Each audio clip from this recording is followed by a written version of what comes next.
Hello Ruby ਦੇ ਸਾਰਿਆਂ ਨੂੰ ਪਿਆਰ ਭਰੀ ਸਤਿ ਸ਼੍ਰੀ ਅਕਾਲ। ਅਤੇ ਮੈਂ ਅੱਜ ਤੁਹਾਡੇ ਲਈ ਕਰਤਾਰ ਸਿੰਘ ਸੂਰੀ ਜੀ ਦੀ ਕਹਾਣੀ ਚੰਦੋਆ ਲੈ ਕੇ ਹਾਜ਼ਰ ਹਾਂ। ਦੋਵੇਂ ਪਤੀ ਪਤਨੀ ਰੇਲ ਦਾ ਸਫ਼ਰ ਕਰ ਰਹੇ ਸਨ। ਜਿਉਣ ਸਿੰਘ ਬਾਰੀ ਦੀ ਫੱਟੀ ਨਾਲ ਢਾਸਣਾ ਲਾਈ ਉਂਘ ਰਿਹਾ ਸੀ। ਉਸ ਦੀ ਘਰਵਾਲੀ ਸਾਹਮਣੀ ਸੀਟ 'ਤੇ ਬੈਠੀ ਕਾਕੇ ਨੂੰ ਦੁੱਧ ਚੁੰਘਾ ਰਹੀ ਸੀ। ਕਾਕੇ ਤੋਂ ਵੱਡੀਆਂ ਦੋਵੇਂ ਕੁੜੀਆਂ ਉਸ ਦੇ ਨਾਲ ਗੁੱਛਾ ਮੁੱਛਾ ਹੋਈਆਂ ਸੁੱਤੀਆਂ ਪਈਆਂ ਸਨ, ਜਿਵੇਂ ਉਹਨਾਂ ਨੂੰ ਠੰਡ ਲੱਗ ਰਹੀ ਹੋਵੇ। ਰੁੱਤ ਜੋ ਸਿਆਲ ਦੀ ਸੀ। ਉਸ ਦੀ ਪਤਨੀ ਨੇ ਉਸ ਦੀ ਜੇਬ ਵੱਲ ਹੱਥ ਵਧਾਉਂਦਿਆਂ ਕਿਹਾ, ਕਰੋ ਨਾ ਉਰਾਂ ਬਟੂਆ। ਅਤੇ ਕਹਿੰਦਿਆਂ ਇੰਦਰ ਕੌਰ ਨੇ ਉਹਦੀ ਬਾਹਰਲੀ ਜੇਬ ਵਿੱਚੋਂ ਬਟੂਆ ਖਿੱਚ ਲਿਆ। ਇੰਦਰ ਕੌਰ ਦੀ ਆਵਾਜ਼ ਅਤੇ ਨਾਲੇ ਉਸ ਦੀਆਂ ਉਂਗਲਾਂ ਦੀ ਛੂਹ ਨੇ ਜਿਉਣ ਸਿੰਘ ਨੂੰ ਜਗਾ ਦਿੱਤਾ। ਸ਼ਾਇਦ ਇਸ ਵੇਲੇ ਉਹ ਝਪਕੀ ਦੇ ਉਡਣ ਖਟੋਲੇ ਚੜ੍ਹਿਆ ਰੇਲ ਨਾਲੋਂ ਵੀ ਪਹਿਲਾਂ ਅੰਮ੍ਰਿਤਸਰ ਗੁਰੂ ਕੀ ਨਗਰੀ ਜਾ ਪਹੁੰਚਿਆ ਸੀ, ਜਿਸ ਦੇ ਦਰਸ਼ਨਾਂ ਲਈ ਸਾਲਾਂ ਤੋਂ ਉਹ ਅਤੇ ਉਹਦੀ ਪਤਨੀ ਤਰਸਦੇ ਰਹੇ ਸਨ। ਜਿਉਣ ਸਿੰਘ ਰੇਲਵੇ ਇੰਜਨ ਦਾ ਫਾਇਰਮੈਨ ਹੈ। ਰੇਲਵੇ ਮੁਲਾਜ਼ਮ ਹੋਣ ਕਰਕੇ ਭਾਵੇਂ ਉਹਨੂੰ ਆਉਣ ਜਾਣ ਦਾ ਪਾਸ ਮਿਲ ਸਕਦਾ ਸੀ, ਪਰ ਤਾਂ ਵੀ ਉਹਦੇ ਰਸਤੇ 'ਚ ਇੱਕ ਮੁਸ਼ਕਲ ਆ ਬਣੀ, ਜਿਸ ਕਰਕੇ ਉਹਦਾ ਅੰਮ੍ਰਿਤਸਰ ਜਾਣਾ ਪਿਛਾਂਹ ਪੈਂਦਾ ਗਿਆ। ਅਤੇ ਇਹ ਸੀ ਉਹਦੀ ਸੁਖਣਾ, ਜਿਹੜੀ ਉਹਨੇ ਸੁੱਖੀ ਹੋਈ ਸੀ ਚੰਦੋਆ ਚੜ੍ਹਾਉਣ ਦੀ, ਜਿਸ ਉੱਤੇ ਘੱਟੋ ਘੱਟ 125 ਰੁਪਈਆ ਖਰਚ ਆਉਂਦਾ ਸੀ। ਉਸ ਦੇ ਘਰ ਉੱਪਰੋਂ ਥਲੀ ਕੁੜੀਆਂ ਹੋਈਆਂ ਅਤੇ ਉਹ ਮਹੀਨੇ 'ਚ 32 ਦਿਨ ਬਿਮਾਰ ਰਹਿੰਦੀਆਂ। ਉੱਤੋਂ ਕਿਸੇ ਸਾਧੂ ਨੇ ਭਰਮ ਪਾ ਦਿੱਤਾ ਕਿ ਤੁਹਾਡੇ ਘਰ 5 ਕੁੜੀਆਂ ਹੋਰ ਹੋਣਗੀਆਂ। ਇਸ ਕੁੜੀਆਂ ਦੇ ਤੂਫਾਨੀ ਹੱਲੇ ਨੂੰ ਰੋਕਣ ਲਈ ਇੱਕ ਦਿਨ ਦੋਹਾਂ ਪਤੀ ਪਤਨੀ ਨੇ ਰਲ ਕੇ ਸੁਖਣਾ ਸੁੱਖੀ ਸੀ ਕਿ ਜੇ ਉਹਨਾਂ ਦੇ ਘਰ ਪੁੱਤਰ ਹੋ ਪਵੇ ਤਾਂ ਉਹ ਅੰਮ੍ਰਿਤਸਰ ਵਾਲੇ ਗੁਰੂ ਬਾਬੇ ਦੇ ਦਰਬਾਰ ਸੁੱਚਾ ਚੰਦੋਆ ਚੜ੍ਹਾਉਣਗੇ। ਗੁਰੂ ਬਾਬੇ ਨੇ ਨੇੜਿਓਂ ਹੋ ਕੇ ਸੁਣੀ ਅਤੇ ਆਉਂਦੇ ਸਾਲ ਉਹਨੇ ਜਿਉਣ ਸਿੰਘ ਨੂੰ ਪੁੱਤਰ ਬਖਸ਼ ਦਿੱਤਾ। ਤਨਖਾਹ ਉਸ ਦੀ ਜੋ ਫਾਇਰਮੈਨ ਦੀ ਹੁੰਦੀ ਹੈ ਕੁੱਲ 80 ਰੁਪਏ ਸੀ, ਜਿਸ ਨਾਲ ਮਸੀਂ ਮਰ ਕੇ ਹੀ 4-5 ਜੀਆਂ ਦਾ ਲੂਣ ਤੇਲ ਹੀ ਪੂਰਾ ਹੁੰਦਾ ਸੀ। ਇੱਕ ਮਹੀਨੇ ਜੇ 5-7 ਬਚ ਜਾਂਦੇ ਤਾਂ ਦੂਜੇ ਮਹੀਨੇ ਅਚਾਨਕ ਹੀ ਕੋਈ ਐਸੀ ਲੋੜ ਥੋੜ ਆ ਬਣਦੀ ਕਿ 10-5 ਦਾ ਉਲਟਾ ਕਰਜ਼ਾ ਚੜ੍ਹ ਜਾਂਦਾ। ਪਰ ਸੁਖਣਾ ਨੂੰ ਤਾਂ ਨਹੀਂ ਸੀ ਟਾਲਿਆ ਜਾ ਸਕਦਾ, ਇਹ ਤਾਂ ਹਰ ਹੀਲੇ ਦੇਣੀ ਹੀ ਸੀ। ਜਦੋਂ ਪਿਛਲੇ ਮਹੀਨੇ ਬੱਚੇ ਨੂੰ ਕਾਕੜਾ ਲਾਕੜਾ ਨਿਕਲ ਪਿਆ ਤਾਂ ਦੋਹਾਂ ਦੀ ਖਾਨਿਓਂ ਗਈ। ਭਾਵੇਂ ਗੁਰੂ ਬਾਬੇ ਦੀ ਕਰੋਪੀ ਦਾ ਹੀ ਫਲ ਹੋਵੇ। ਦੋਹਾਂ ਨੇ ਅਰਜ਼ੋਈਆਂ ਕੀਤੀਆਂ, ਹੇ ਸੱਚਿਆ ਪਾਤਸ਼ਾਹ, ਜੇ ਮਿਹਰ ਕਰਕੇ ਦਿੱਤਾ ਹੀ ਆ ਤਾਂ ਹੁਣ ਇਹਦਾ ਧਾਗਾ ਲੰਮਾ ਕਰੀ। ਅਸੀਂ ਇਹਦੇ ਰਾਜ਼ੀ ਹੋਣ ਦੇ 40 ਦਿਨਾਂ ਦੇ ਅੰਦਰ ਅੰਦਰ ਤੇਰੇ ਦਰਬਾਰ ਚੰਦੋਆ ਚੜ੍ਹਾਵਾਂਗੇ। ਅਤੇ ਫਿਰ ਜਿਉਣ ਸਿੰਘ ਨੂੰ ਗੁਰੂ ਬਾਬੇ ਦੀ ਪ੍ਰਤੱਖ ਕਰਾਮਾਤ ਨਜ਼ਰ ਆਈ, ਜਦੋਂ ਉਸ ਦਾ ਕਾਕਾ 8 ਵਾਰੀ ਦੇ ਅੰਦਰ ਅੰਦਰ ਨਵਾਂ ਨਰੋਆ ਹੋ ਗਿਆ। ਖੁਸ਼ੀ ਅਤੇ ਸ਼ਰਧਾ ਨਾਲ ਦੋਹਾਂ ਪਤੀ ਪਤਨੀ ਦੀਆਂ ਰੂਹਾਂ ਬਾਗੋ ਬਾਗ ਹੋ ਗਈਆਂ। ਪਰ ਅਗਲੇ ਸਵਾਲ ਨੇ ਉਹਨਾਂ ਦੀ ਖੁਸ਼ੀ ਨੂੰ ਕਿਰਕਿਰਾ ਕਰ ਦਿੱਤਾ। ਚੰਦੋਏ ਲਈ ਰੁਪਈਏ? ਨਿਰਾ ਰੁਪਇਆਂ ਦਾ ਹੀ ਸਵਾਲ ਨਹੀਂ ਸੀ, ਇਦੋਂ ਵੀ ਵੱਡਾ ਸਵਾਲ ਸੀ ਛੁੱਟੀ ਦਾ, ਕਿਉਂਕਿ ਉਸ ਦੀ ਛੁੱਟੀ ਡਿਊ ਨਹੀਂ ਸੀ।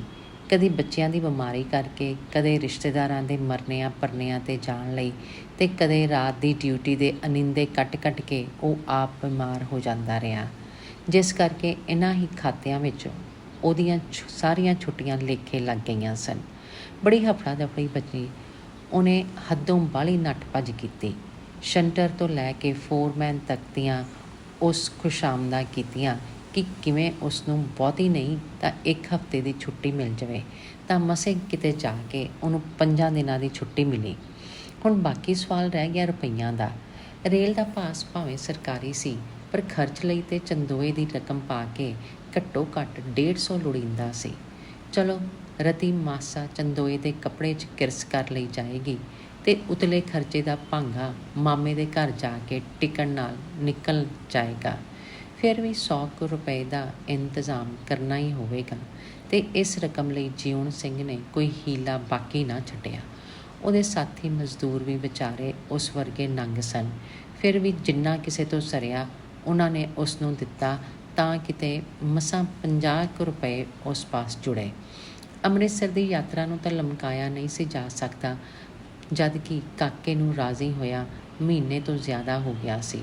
ਜੇ 40ਵੇਂ ਦਿਨ ਉਹ ਟੱਪ ਜਾਂਦੇ ਤਾਂ ਨਾ ਜਾਣੀਏ ਗੁਰੂ ਬਾਬੇ ਦੇ ਦਰ ਤੋਂ ਬੇਮੁਖ ਹੋ ਕੇ ਕਿਹੜੇ ਕਸ਼ਟਾਂ ਦਾ ਮੂੰਹ ਵੇਖਣਾ ਪਵੇ।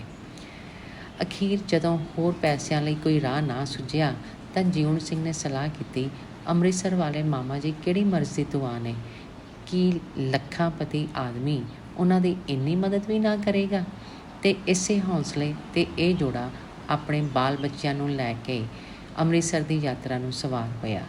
ਅੱਖਾਂ ਖੁੱਲ੍ਹਣ 'ਤੇ ਜਿਉਣ ਸਿੰਘ ਨੇ ਤੱਕਿਆ। ਇੰਦਰ ਕੌਰ ਬਟੂਏ 'ਚੋਂ ਨੋਟ ਕੱਢ ਕੇ ਗਿਣ ਰਹੀ ਸੀ। ਕੀ ਘੜੀ ਮੁੜੀ ਫੋਲਣ ਬਹਿ ਜਾਂਦੀ ਹੈ ਬਟੂਏ ਨੂੰ? ਜਿਉਣ ਸਿੰਘ ਨੇ ਮਿੱਠਾ ਜਿਹਾ ਰੋਸ ਪ੍ਰਗਟ ਕੀਤਾ। ਕਿਤੇ ਵੱਧ ਜਾਣੇ ਨੇ ਘੜੀ ਮੁੜੀ ਗਿਣਨ ਨਾਲ? ਵੱਧ ਤੇ ਨਹੀਂ ਜਾਣੇ।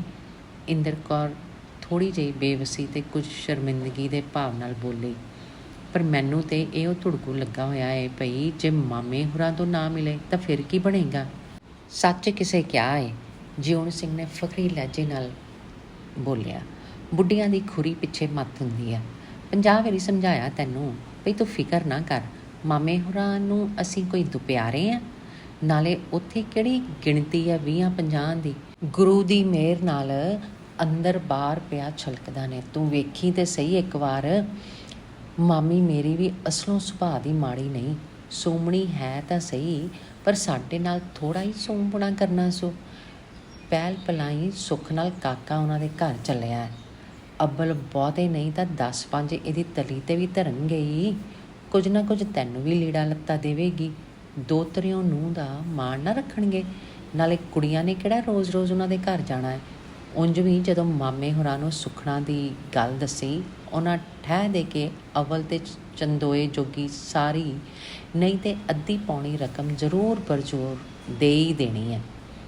ਪਤੀ ਦੀਆਂ ਗੱਲਾਂ ਸੁਣ ਕੇ ਇੰਦਰ ਕੌਰ ਦਾ ਡਿੱਗਦਾ ਉਤਸ਼ਾਹ ਇੱਕ ਵਾਰ ਫਿਰ ਕਾਇਮ ਹੋ ਗਿਆ। ਅੱਛਾ ਇੱਕ ਗੱਲ ਕਰੀ, ਜਿਵੇਂ ਮਾਸਟਰ ਆਪਣੇ ਵਿਦਿਆਰਥੀ ਨੂੰ ਇਮਤਿਹਾਨ 'ਤੇ ਜਾਣ ਤੋਂ ਪਹਿਲਾਂ ਸਮਝਾਉਂਦਾ ਹੈ, ਜਿਉਣ ਸਿੰਘ ਨੇ ਸਮਝਾਉਣਾ ਸ਼ੁਰੂ ਕੀਤਾ। ਜ਼ਰਾ ਕੂਣ ਸਹਿਣ ਲੱਗੀ ਤਜ਼ੀਬ ਦਾ ਖਿਆਲ ਰੱਖੀ। ਵੱਡੇ ਆਦਮੀ ਹੋਏ ਇਹ ਨਾ ਦਿਲ ਵਿੱਚ ਸੋਚਣ ਪਈ ਕਿਹੋ ਜਿਹੇ ਕੁਆਰਾਂ ਨਾਲ ਉਹਨਾਂ ਦੀ ਸਾਕਾਦਾਰੀ ਹੈ। ਲੈ, ਇੰਦਰ ਕੌਰ ਆਪਣੀ ਲਿਆਕਤ ਦੀ ਮਾਣ ਵਿੱਚ ਬੋਲੀ। ਮੁੰਨੀ ਦਾ ਬਾਪੂ, ਤੂੰ ਮੈਨੂੰ ਉੱਕੀ ਦੀ ਗਈ ਬੀਤੀ ਸਮਝ ਛੱਡਿਆ। ਜੰਮੀ ਭਾਵੇਂ ਪਿੰਡ ਵਿੱਚ ਆ, ਪਰ ਅੱਖਾਂ ਤਾਂ ਸ਼ਹਿਰ 'ਚ ਖੋਲ੍ਹੀਆਂ ਨੇ।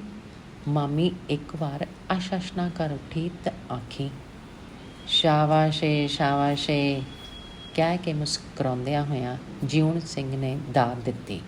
ਉਹਦੀ ਸਲਾਹ ਤਾਂ ਇੱਕ ਅੱਧੀ ਥਾਪੀ ਦੇਣ ਦੀ ਹੋਈ, ਪਰ ਕੋਲ ਬੈਠੀਆਂ ਸਵਾਰੀਆਂ ਦੇ ਲਿਹਾਜ਼ੋਂ ਐਸਾ ਨਾ ਕਰ ਸਕਿਆ। ਇਸ ਸੰਖੇਪ ਜਿਹੇ ਪ੍ਰਸ਼ਨ ਉੱਤਰ ਨੇ ਦੋਵਾਂ ਦੇ ਦਿਲਾਂ ਨੂੰ ਛਲਕਾ ਦਿੱਤਾ। ਭਵਿੱਖ ਦੇ ਸੁਨਹਿਰੀ ਨਕਸ਼ਿਆਂ ਨੇ ਉਹਨਾਂ ਦੀਆਂ ਅੱਖਾਂ 'ਚ ਇੱਕ ਨਸ਼ਾ ਜਿਹਾ ਭਰ ਦਿੱਤਾ।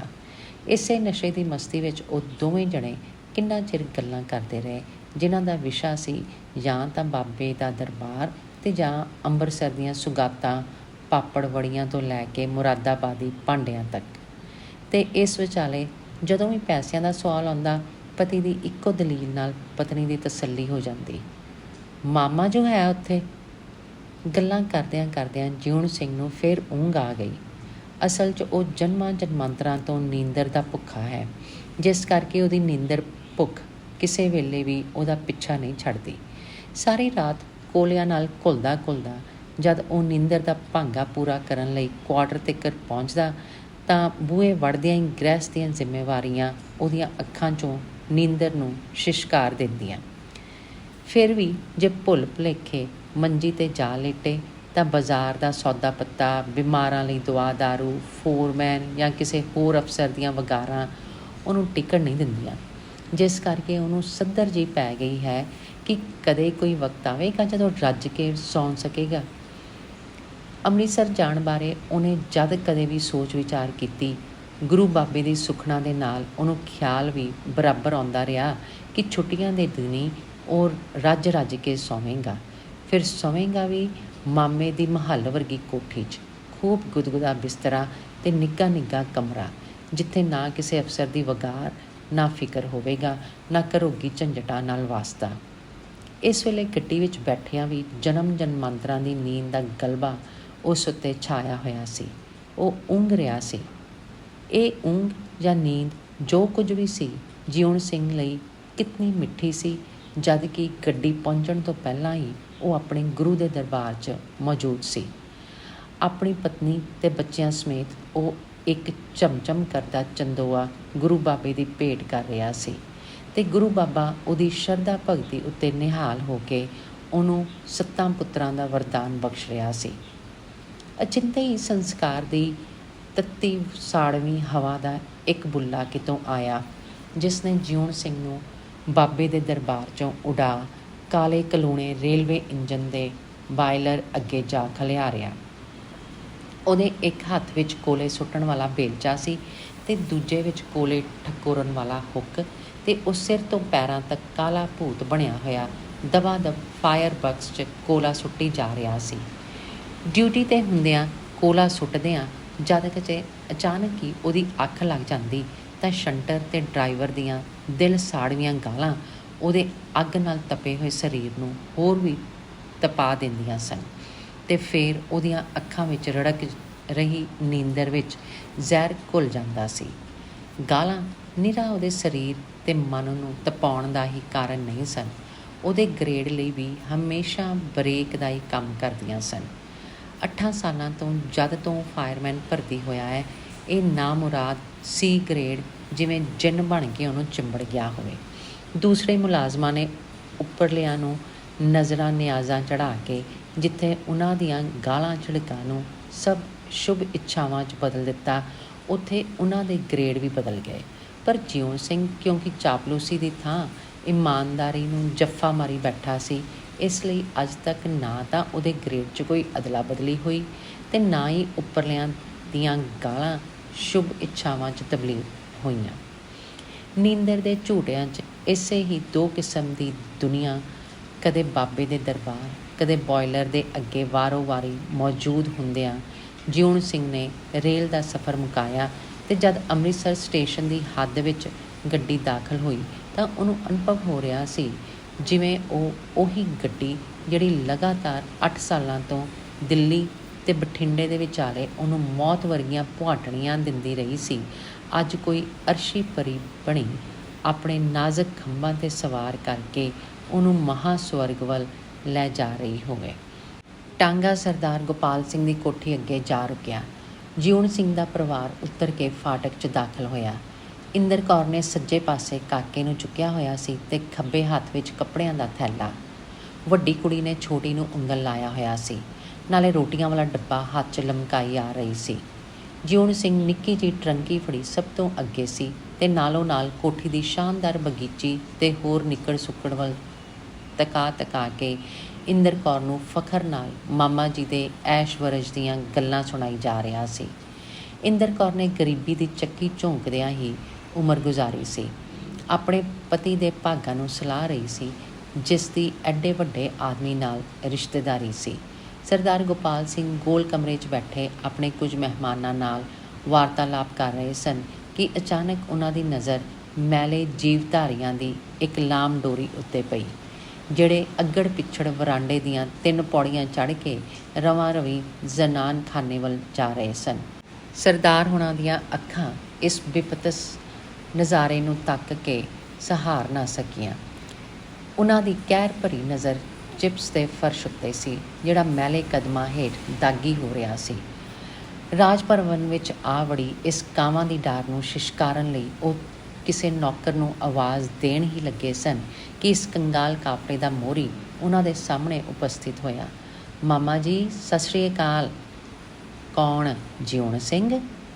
ਅੱਖਾਂ ਵਿੱਚ ਚਾਪਲੋਸ ਜਿਹਾ ਹਾਸਾ ਭਰ ਕੇ ਸਰਦਾਰ ਹੋਣਾ ਸਵਾਲ ਕੀਤਾ। ਸੁਣਾ, ਕਦੋਂ ਆਇਆ ਜਿਉਣਿਆ? ਤੁਰੇ ਹੀ ਆਉਂਦੇ ਆ ਮਾਮਾ ਜੀ। ਅੱਛਾ, ਚਲੋ ਅੰਦਰ। ਸਰਦਾਰ ਜੀ ਬੇਚਤਾਬ ਖਾਂਦੇ ਰਹਿ ਗਏ। ਕਾਫਲਾ ਅੰਦਰ ਲੰਘ ਗਿਆ। ਮਾਨਯੋਗ ਦੋਸਤਾਂ ਦੇ ਸਾਹਮਣੇ ਇੱਕ ਤੁੱਛ ਜਿਹੇ ਆਦਮੀ ਦੇ ਮੂੰਹੋਂ ਮਾਮਾ ਸੰਬੋਧਨ ਬੰਦੂਕ ਦਾ ਦੁਗਾੜਾ ਬਣ ਕੇ ਉਹਨਾਂ ਦੀ ਹਿੱਕ 'ਚ ਵੱਜਾ। ਜੇ ਜਿਉਣ ਸਿੰਘ ਮਾਮਾ ਸ਼ਬਦ ਨਾ ਮੂੰਹੋਂ ਫੁੱਟਦਾ ਤਾਂ ਸ਼ਾਇਦ ਉਹ ਆਪਣੇ ਮਹਿਮਾਨਾਂ ਦੀ ਐਨ ਓਲਡ ਸਰਵੈਂਟ ਆਫ ਮਾਈਨ ਕਹਿ ਕੇ ਤਸੱਲੀ ਕਰਾ ਦਿੰਦੇ, ਪਰ ਹੁਣ ਕੀ ਕਹਿ ਕੇ ਆਪਣੇ ਪੋਜੀਸ਼ਨ ਬਚਾਉਣ? ਅਖੀਰ ਜ਼ਹਿਰ ਦੇ ਘੁੱਟ ਵਾਂਗ ਇਸ ਅਸਹਿ ਸਦਮੇ ਨੂੰ ਪੀ ਗਏ ਤੇ ਦੋਸਤਾਂ ਨਾਲ ਉਹਨਾਂ ਨੇ ਕਿਸੇ ਐਸੇ ਦਿਲਚਸਪ ਮਾਮਲੇ 'ਤੇ ਗੱਲਬਾਤ ਸ਼ੁਰੂ ਕਰ ਦਿੱਤੀ ਜਿਸ ਨਾਲ ਇਸ ਹੋਈ ਘਟਨਾ ਦਾ ਉਹਨਾਂ ਲੋਕਾਂ ਨੂੰ ਚੇਤਾ ਭੁੱਲ ਜਾਵੇ। ਪਰ ਬਦਕਿਸਮਤੀ ਨੇ ਫਿਰ ਵੀ ਉਹਨਾਂ ਦਾ ਖਹਿੜਾ ਨਾ ਛੱਡਿਆ। ਜਦ ਥੋੜ੍ਹੇ ਹੀ ਚਿਰ ਬਾਅਦ ਇੱਕ ਵਾਰੀ ਮੁੜ ਉਹੀ ਕਾਫਲਾ ਰਿਟਰਨਿੰਗ ਮਾਰਚ ਕਰਦਾ ਉਹਨਾਂ ਦੇ ਸਾਹਮਣੇੋਂ ਲੰਘਿਆ। ਅੱਛਾ ਮਾਮਾ, ਸੁੱਚੇ ਮੂੰਹ ਜਾ ਕੇ ਮੱਥਾ ਟੇਕ ਆਈਏ ਪਹਿਲਾਂ, ਫਿਰ ਗੱਲਾਂ ਕਰਾਂਗੇ ਬਹਿ ਕੇ। ਦੁਪਹਿਰਾਂ ਦਾ ਗਿਆ ਇਹ ਪਰਿਵਾਰ ਕਿਤੇ ਸ਼ਾਮੀ ਵਾਪਸ ਮੁੜਿਆ। ਇਸ਼ਨਾਨ ਪਾਣੀ ਤੋਂ ਮਗਰੋਂ ਕੜਾਹ ਪ੍ਰਸ਼ਾਦ ਲੈ ਕੇ ਗੁਰੂ ਬਾਬੇ ਦੇ ਦਰਬਾਰ ਹਾਜ਼ਰ ਹੋਏ। ਕੀਰਤਨ ਸੁਣਿਆ, ਪਤੀ ਪਤਨੀ ਦਾ ਰੋਮ ਰੋਮ ਖਿੜ ਗਿਆ। ਰੋਟੀ ਵਾਲਾ ਡੱਬਾ ਉਹਨਾਂ ਦੇ ਕੋਲ ਸੀ, ਜਿਸ 'ਚ ਉਹਨਾਂ ਦੇ ਹੁਣ ਦੇ ਡੰਗ ਦਾ ਖਾਣ ਜੋਗਾ ਸਮਾਨ ਹੈ ਸੀ, ਕਿਉਂਕਿ ਪਾਣੀ ਹੱਥ ਲਾ ਕੇ ਪਕਾਈਆਂ ਹੋਈਆਂ ਰੋਟੀਆਂ ਅਤੇ ਆਲੂਆਂ ਦੀ ਭੁਰਜੀ ਉਹ ਨਾਲ ਲੈ ਕੇ ਟੁਰੇ ਸਨ। ਰੋਟੀ ਖਾ ਕੇ ਬਾਜ਼ਾਰ ਦਾ ਚੱਕਰ ਲਾਇਆ। ਖਰੀਦਣ ਵਾਲੀਆਂ ਚੀਜ਼ਾਂ ਬਾਰੇ ਜਿਉਣ ਸਿੰਘ ਦਾ ਵਿਚਾਰ ਸੀ ਕਿ ਇਹ ਕੰਮ ਵਾਪਸ ਜਾਣ ਵੇਲੇ ਕਰ ਲਿਆ ਜਾਵੇਗਾ। ਕੋਠੀ ਪਹੁੰਚਦਿਆਂ ਤੱਕ ਕਾਫੀ ਹਨੇਰਾ ਹੋ ਗਿਆ ਸੀ। ਟਾਂਗੇ ਵਿੱਚ ਬੈਠਾ ਜਿਉਣ ਸਿੰਘ ਉਂਘ ਰਿਹਾ ਸੀ ਅਤੇ ਇਸ ਉਂਘ ਵਿੱਚ ਉਸਨੂੰ ਕੋਈ ਡਾਢਾ ਹੀ ਸੁਖਾਵਾਂ ਸੁਨੇਹਾ ਮਿਲੀ ਜਾ ਰਿਹਾ ਸੀ। ਅੱਜ ਦੀ ਰਾਤ ਖੂਬ ਨੀਂਦਰ ਭਰ ਕੇ ਸੌਵਾਂਗਾ ਮਾਮਾ ਜੀ ਦੀ ਕੋਠੀ ਵਿੱਚ।